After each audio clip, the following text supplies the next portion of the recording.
व्यक्ति किसी और वस्तु या भाव से परिचित हो ना हो, है और भविष्य दोनों ही व्यक्ति के मन में सदैव रहते हैं, जिनका अस्तित्व व्यक्ति के अस्तित्व पे भारी रहता है। विचित्र है ना? वह वो है जिसे आप नहीं जानते, जो अनजान है, और इसी कारण आपको भय लगता है कि ना जाने क्या होगा। भविष्य वो है जो अब तक घटा ही नहीं, तो जो घटा ही नहीं उसके विषय में चिंता क्यों? आपके हाथ में है वर्तमान। वर्तमान के कर्म सत्य मन से कीजिए और सोचिए ये कि अपने कर्मों को और कितनी श्रेष्ठता से किया जा सकता है। इसलिए आप विश्वास कीजिए, यदि वर्तमान के कर्मों को आप सत्य मन से करोगे तो भय स्वयं ही निकल जाएगा और भविष्य का फल अवश्य ही मीठा होगा। इसलिए भय और भविष्य से डरना छोड़ दीजिए, इस वर्तमान को जी। जीवन में हम कई लोगों से मिलते हैं। आप भी ऐसे कई लोगों से मिले होंगे जिन्होंने स्वयं को असफल मान लिया, निराश हो चुके, जिन्होंने ये स्वीकार कर लिया है कि इस जीवन में उनसे कोई कार्य हो ही नहीं पाएगा, वो कुछ कर ही नहीं सकते, किसी कार्य के वो योग्य ही नहीं। किंतु ऐसा नहीं, इस संसार में ऐसा कुछ भी नहीं है जो योग्य नहीं है। कोई ऐसा अक्षर नहीं है जो किसी मंत्र का भाग ना हो, कोई ऐसी जड़ी बूटी नहीं है जो औषधि ना हो, कोई ऐसा विष नहीं है जो समय आने पर अमृत ना बन जाए। और इसी प्रकार कोई व्यक्ति अयोग्य नहीं होता, उसे अयोग्य बनाती है उसकी सोच। इसलिए स्वयं को जानो, जान जाओगे कि आप क्या हो। अपने अंतर मन को जगाएं। आप देखेंगे कि जिस संसार की नींव ही बनी है आशा से, उस संसार में निराशा, हताशा और हार जैसा कोई भाव अस्तित्व ही नहीं रखता। कितना सुंदर पुस्तक है, सुंदर आवरण है, सजाए हुए पृष्ठ है।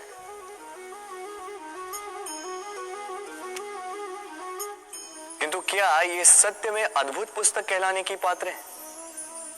क्या इसमें जो लिखा है वो सत्य है, प्रेरणादायी है, हमारे लिए मूल्यवान है? कैसे निश्चय लिया जाए इस बात का? अब आप सोचेंगे कि सीधी सी बात है, आवरण को देख के पुस्तक की गुणवत्ता कैसे जानी जा सकती है? इसके लिए तो आपको उसे पढ़ना होगा, उसे समझना होगा, समय देना होगा, है ना? बिल्कुल उचित सोच रहे हैं आप। बस आश्चर्य की बात यह है कि पुस्तक के विषय में आप ये सारी बातें जानते हैं, किंतु किसी व्यक्ति के विषय में आप ये सारी बातें मन में नहीं लाते। व्यक्ति का मूल्यांकन भी उसके वस्त्रों से, उसके शारीरिक रूप से या उसकी सुंदरता से नहीं किया जा सकता। उसके लिए आपको उस व्यक्ति को पढ़ना होगा, उसे समझना होगा, उसे समय देना होगा। पर हम क्या करते हैं? पहनावे, रंग, सुंदरता को देखकर आकर्षित हो जाते हैं, उसे प्रेम समझ बैठते हैं और आए दिन कोई ना कोई ये कहते सुनाई देता है कि उसकी प्रेम कहानी सफल नहीं हो पाई, उसे छल मिला। किंतु इसमें दोष किसी और का नहीं, स्वयं आपका है। आपने उस व्यक्ति को समय नहीं दिया, आपने उस व्यक्ति के विचार नहीं परखे। प्रेम 2 क्षण में बनने वाला पकवान नहीं है, इसका स्वाद चखने के लिए आपको जीवन भर का समय देना पड़ेगा। तो समय दीजिए, एक दूसरे के रूप से नहीं, आत्मा से जुड़ी, निश्चित ही मन प्रसन्नता से कह उठेगा, राधे राधे। हम में ऐसा कोई नहीं होगा जिसने वृक्षों को ना देखा हो, वृक्षों पे इन पक्षियों को ना देखा, इनके घोंसलों को ना देखा, इन पक्षियों को अपने छोटे छोटे बच्चों को भोजन कराते ना देखा। संसार का सबसे ममत्व वाला दृश्य होता है। चिड़िया दूर से अपनी चोंच में दाना भरकर लाती है, स्वयं भोजन करने में असक्षम संतान की चोंच में डालती है, स्वयं भूखी रहकर निस्वार्थ निश्चलता से। और जब संतान के पंख निकल आते हैं, वो उसे उड़ना सिखाती और उसके पश्चात उसे स्वतंत्र कर देती है अपना जीवन जीने के लिए। इस आकाश में उड़ान भरने के लिए। और हम मनुष्य क्या करते हैं? जिस संतान को हम पंछी की भांति पालते हैं, उसके पंख निकलते ही हम उसे बांध देते हैं, ये सोच के कि कहीं वो दूर उड़कर न चली जाए। ऐसा नहीं कि इस स्थिति में माता पिता को संतान से प्रेम नहीं है, अवश्य है, किंतु इसमें प्रेम पर मोह भारी पड़ जाता है, जो स्वयं अपने और संतान के भविष्य के बीच में बाधा बन जाता है। हम ये भूल जाते हैं कि हम केवल जन्मदाता है, भाग्य विधाता नहीं। तो जब प्रेम में मोह आ जाए तो वो प्रेम नहीं, स्वार्थ बन जाता है। इसलिए प्रेम को पास रखिए और मोह को दूर, क्योंकि जिससे प्रेम करते हैं उसका विकास नहीं रोका करते। प्रेम संसार का सबसे पवित्र बंधन है, पर सच पूछो तो ये बंधन से मुक्ति है, स्वतंत्रता है।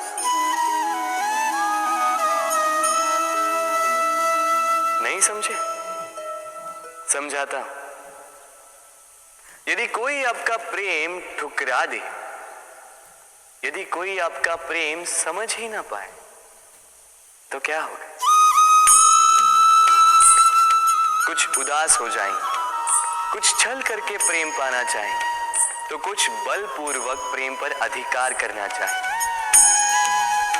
किंतु यह आवश्यक नहीं कि जिससे आप प्रेम करते हो उसे भी आपसे प्रेम, क्योंकि प्रेम कोई वस्तु नहीं है, न राज्य है, न धन जिसे आप बल से अपने वश में कर सको। प्रेम वो शक्ति है जो आपके लिए हर बंधन तोड़ सकती है, किंतु स्वयं किसी बंधन में नहीं फंसती। तो जिससे भी आप प्रेम करते हो उसे स्वतंत्र छोड़ दीजिए, क्योंकि स्वतंत्रता ही वो भाव है जो जीव को सबसे अधिक प्रिय है। प्रेम सच्चा होगा तो उसे अवश्य समझ में आए। तब तक के लिए निस्वार्थ भाव से प्रेम कीजिए, स्वार्थ हट जाएगा तो प्रेम आ ही जाएगा और मन प्रसन्न होकर बोलेगा, राधे राधे। जब भी प्रेम की बात आती है, हम सबसे पहले मन में एक नायक और एक नायिका का चित्रण कर लेते हैं। क्यों? आपके साथ भी यही होता है ना? पर क्या प्रेम केवल नायक नायिका के आकर्षण का बंधन है? नहीं, प्रेम तो परिवार से हो सकता है, माता पिता भाई बहन से हो सकता है, सखा मित्रों से हो सकता है, देश और जन्मभूमि के लिए हो सकता है, मानवता के लिए हो सकता है, किसी कला के लिए हो सकता है, इस प्रकृति के लिए हो सकता है। पर प्रेम कभी उस पन्ने पर लिखा ही नहीं जा सकता जिस पर पहले ही बहुत कुछ लिखा हो। जैसे एक भरी मटकी में और पानी आ ही नहीं सकता। यदि प्रेम को पाना है तो मन को खाली करना होगा, अपनी इच्छाएं, अपना सुख सब त्याग कर समर्पण करना होगा। अपने मन से व्यापार हटा दो, तभी प्यार मिलेगा और मन प्रसन्न होकर बोलेगा, राधे राधे। मैंने कई लोगों को ये कहते हुए सुना है कि मनुष्य जो है भूलों का पिटारा है, मनुष्य जो है गलतियों का पुतला है। और ये सत्य है, भूल भला किससे नहीं होती, हर एक से होती है, और एक नहीं अनेक भूलें होती हैं। किंतु स्मरण रखिएगा, उन्हीं के वस्त्रों पे कीचड़ लगता है जो कीचड़ साफ करने का प्रयास करते हैं। तो जहां प्रयास वहां भूले तो होंगी। अब यदि आप कोई नया संकल्प करने जा रहे हैं, कोई बड़ा कार्य करने जा रहे हैं, और आपसे कोई भूल हो जाए तो कोई बात नहीं, पश्चाताप ना करें। अपनी भूल को पहचानें, उसे समझें, उसे सुधारने का प्रयास करें और सबसे महत्वपूर्ण बात, अपनी भूलों से सीखें। उन्हीं के हाथों से लहू बहता है जो कांटों में छिपे उस पुष्प को निकालने का प्रयास करते हैं। स्मरण रखिए, जिसने जीवन में कभी कोई भूल नहीं की, उसने जीवन में कभी कुछ नया करने का प्रयास ही नहीं किया है। ये भूल आपका सबसे बड़ा शिक्षक है, तो इससे दुखी ना होइए, पश्चाताप ना करें, इस भूल का आदर करना सीखें। फिर देखिए, आप स्वयं को जीवन में और ऊंचा पाएंगे। राधे राधे।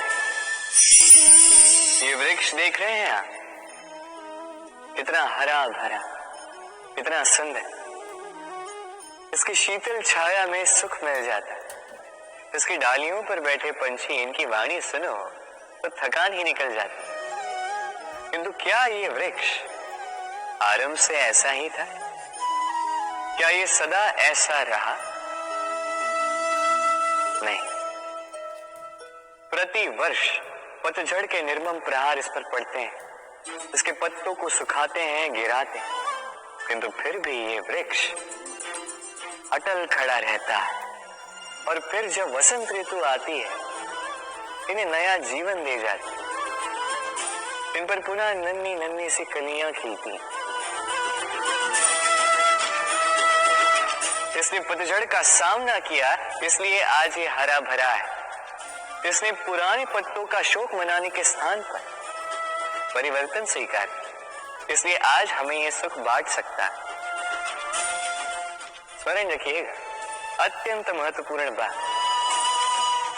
परिवर्तन और पीड़ा, ये संसार के सबसे महान सत्य है।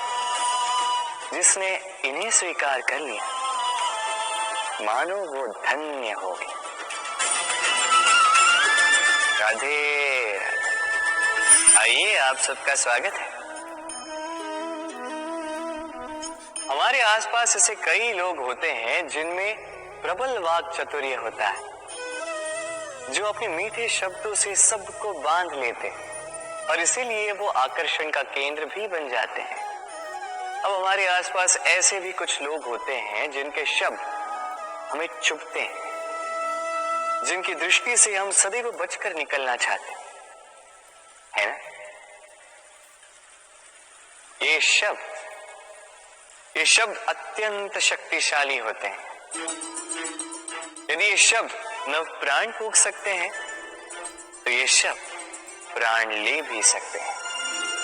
जैसे एक शब्द मंत्र बनकर जीवन तार देता है, वही कोई दूसरा अपशब्द हमें दुख दे देता है, हमारे मन में क्रोध को जगाता है। क्यों?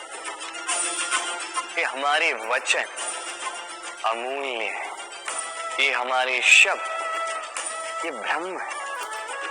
तो सोच समझकर मन के तुला में अच्छे से तोल कर इन शब्दों को मुख से निकालिएगा, क्योंकि इन्हीं शब्दों से आरंभ है और इन्हीं शब्दों पे अंत। राधे राधे। सोचिए, मैं क्या कर रहा हूं? मैं स्नान करने का प्रयास कर रहा हूं। इस सरोवर में मैं अपना प्रतिबिंब देख पा रहा हूं। अब यदि मैं अपने मन में ये विचार लाऊं कि मेरे प्रतिबिंब का स्नान करना, इसका अर्थ है मेरे शरीर का स्नान करना, तो क्या ये उचित होगा? क्या ऐसा होता है? नहीं, कदापि नहीं, क्योंकि आपका शरीर आपके वश में। जब तक आप अपना शरीर नहीं भिगाओगे, तब तक आपका प्रतिबिंब नहीं भीगेगा। अब आप सोच रहे होंगे कि मैं ऐसी व्यर्थ की बातें कर ही क्यों रहा, क्योंकि इन बातों का नाता है हमारे जीवन में, हमारे अनुभव से। हमारे जीवन में ये अनुभव अत्यंत महत्वपूर्ण होते हैं। कुछ लोग ऐसे होते हैं जो संकटों का सामना नहीं करना चाहते, कठिन परिस्थितियों का सामना नहीं करना चाहते, उनसे दूर भागते हैं और साथ ही ये आशा भी करते हैं कि बड़े से बड़े संकट का सामना करने का उनमें अनुभव स्वयं ही आ जाए, वो साहस अपने आप आ जाए। किंतु ऐसा नहीं है, इसलिए संकटों का सामना करें, ना कि उनसे दूर भागे, क्योंकि यह अनुभव बैठे बिठाए तो नहीं आता। इसके लिए आपको उस मार्ग पे चलना होगा जहां संकट है, चुनौतियां हैं, कठिन परिस्थिति है, और इस मार्ग पर निडरता से चलना होगा, इनका सामना करना होगा। फिर देखिए, इस मार्ग में आपकी शक्ति, आपका साहस आपकी प्रतीक्षा कर रहे हैं। राधे राधे। ये मोती देख रहे हैं, शुभ्र, श्वेत, ओजस्वी, और इसे ऐसा ही बनाए रखने के लिए हम क्या कुछ नहीं करते। इसे ऐसे किसी मखमल के वस्त्र में लपेट देते हैं, किसी पिटारे में अच्छे से बंद करके रखते हैं। क्यों? ताकि इस पर खरोच ना आए, ताकि ये मोती टूटे ना, क्योंकि ये अनमोल। उसी प्रकार है ये दूध फटे ना, इसलिए हम इसे गर्म करके रखते हैं। ग्रीष्म ऋतु में हम इसे शीतल जल में रखते हैं, क्योंकि ये अनमोल है। ये दोनों अनमोल है और इसलिए हम इसे सहेज कर रखते हैं। दूध हमारे तन को और पुष्ट करता है, उसी तन की सुंदरता बढ़ाते हैं ये मोती। अब मोती और दूध की ही भांति होते हैं हमारे अपनों के मन, इन्हें भी हमें सहेज कर रखना चाहिए, इनकी रक्षा भी हमें करनी चाहिए। मीठे वचन, स्नेह, आदर पूर्ण व्यवहार से इन्हें सहेज कर रखें, क्योंकि जैसे एक बार यदि दूध फट जाए तो पुनः उसे ठीक नहीं किया जा सकता। एक बार यदि मोती टूट जाए तो कुछ भी कर लो उसे पुनः नहीं जोड़ा जा सकता। उसी प्रकार एक बार मन में भेद हो जाए तो उसे पुनः पूर्व स्थिति में ले जाना अत्यंत कठिन होता है।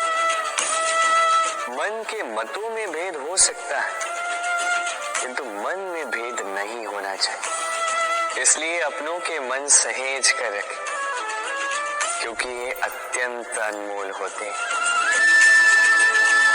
राधे राधे। कितनी बार ऐसा होता है, आप कोई कार्य करने के लिए इसे किसी को सौंप देते हैं, अब वो व्यक्ति उस कार्य को पूर्ण नहीं कर पाता, अधूरा छोड़ देता है या ठीक से नहीं कर पाता। अब इस परिस्थिति में होता क्या है, आप क्रोधित हो जाते हैं, उस व्यक्ति से रुष्ट हो जाते हैं, उसे डांट लगाते हैं। उसके पश्चात उस कार्य को संपन्न करने के लिए आप स्वयं जुट जाते हैं और अंततः वो कार्य पूर्ण हो ही जाता है। अब इसमें समस्या उस व्यक्ति के प्रयास की नहीं थी, समस्या आपने जो उस व्यक्ति के प्रति आस रखी उसकी थी। हम दूसरों के प्रति अपनी आस को प्रथम सीढ़ी बना लेते हैं और स्वयं पर विश्वास को अंतिम सहारा। इसके स्थान पर होना ही चाहिए कि स्वयं पर विश्वास को हमें प्रथम सीढ़ी बनानी होगी, उसे अपना सहायक मानना होगा। यदि ऐसा करोगे तो परिणाम और भी सुख और भी आनंददायी होंगे। स्मरण रखिएगा, इस संसार में आपका सबसे बड़ा सहाय और कोई नहीं। इस संसार में आपका सबसे बड़ा तारणहार और कोई नहीं, स्वयं आप हैं। राधे राधे।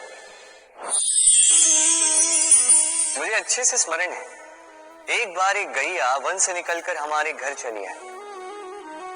हमने बड़े प्रयास किए उसे पुनः भेजने के, किंतु वो नहीं लौटी। मैंने मैया को देखा, मैया ने कहा, अच्छी ही तो बात है, ईश्वर का आशीर्वाद है जो गौ माता स्वयं चल के हमारे पास आई। अब तो कान्हा और बलराम को और दूध पीने के लिए मिल जाएगा। कुछ माह तक वो गैया हमारे साथ रही, उसके पश्चात स्वयं ही एक दिन लौट गए। नंद बाबा निराश हो गए। मैंने मैया को देखा, मैया ने कहा, अच्छा ही तो है, अब गोबर उठाने का श्रम नहीं करना होगा। उस दिन मैंने जो सीखा आज आप भी सीख लीजिए कि समस्या परिस्थिति में नहीं, मनस्थिति में होती है। सकारात्मक दृष्टिकोण से हर समस्या को देखिए तो सही। हर समस्या में आपको उसका हल स्वयं मिल जाएगा और कुछ रहेगा तो केवल और केवल आनंद। आइए इसी आनंद के साथ कहें राधे राधे। चलिए आपसे एक प्रश्न करता हूं, सबसे स्वादिष्ट फल कौन सा है? अब कोई कहेगा आम, तो कोई कहेगा सीताफल, कोई कहेगा अमरूद, और क्यों नहीं? अब प्रत्येक व्यक्ति की अपनी अपनी रुचि है, अपना अपना स्वाद है। कोई ये भी कह सकता है कि भाग्य से जो भी फल मिले वही सबसे अच्छा। अब रुचि चाहे जो भी हो, जैसी भी, सबसे मीठा फल वही जो परिश्रम के पश्चात प्राप्त हो। अब देखिए, तिनका तिनका जोड़कर, पाई पाई जमाकर अपनी स्वयं की एक कुटिया बनाना, उसमें रहना, वाह, इसका आनंद ही कुछ और है। और इसके समक्ष बड़े बड़े महलों का सुख फीका पड़ जाता है। ऐसा क्यों होता है? इसका उत्तर बड़ा ही सीधा साधा है। जब आप परिश्रम करते हैं, मानसिक परिश्रम करते हैं, शारीरिक परिश्रम करते हैं, अपना सारा समय उसमें निवेश करते हैं, निरंतर प्रयास करते हैं, उसके पश्चात आपको ये फल मिलता है, तो इस फल का मूल्य तो आप जानते ही हैं। स्मरण रखिएगा, परिश्रम अमूल्य है, इसलिए इससे मिला फल भी अतुल्य है। तो परिश्रम करते जाइए, निरंतर प्रयास करते जाइए, इस फल को प्राप्त करते जाइए, अपने इस जीवन में इस सफलता को प्राप्त करते जाइए। और मेरे साथ प्रेम से कहिए राधे राधे। लोग कहते हैं संगठन में बहुत शक्ति होती है, और सत्य कहते हैं। अब देखिए, एक उंगली और एक मुट्ठी के बल में कितना अंतर है हम सभी जानते हैं, किंतु एक उंगली आपको उचित मार्ग दिखा सकती है, मुट्ठी मार्ग अवरुद्ध कर सकती है। इसलिए ये जानना अत्यंत महत्वपूर्ण है कि संगठन और भीड़ में क्या अंतर है। इसे पहले पहचानें। संगठन वो जहां आपका अपना व्यक्तित्व, अपनी पहचान, केवल शक्ति पाने के लिए भीड़ का भाग बन जाना ठीक नहीं, क्योंकि ये भीड़ भले ही आपको शक्ति दे, किंतु आपसे आपकी पहचान छीन लेती है। इसलिए संगठन में रहिए, किंतु अपने व्यक्तित्व को, अपनी पहचान को, इसे कभी मत खोइएगा।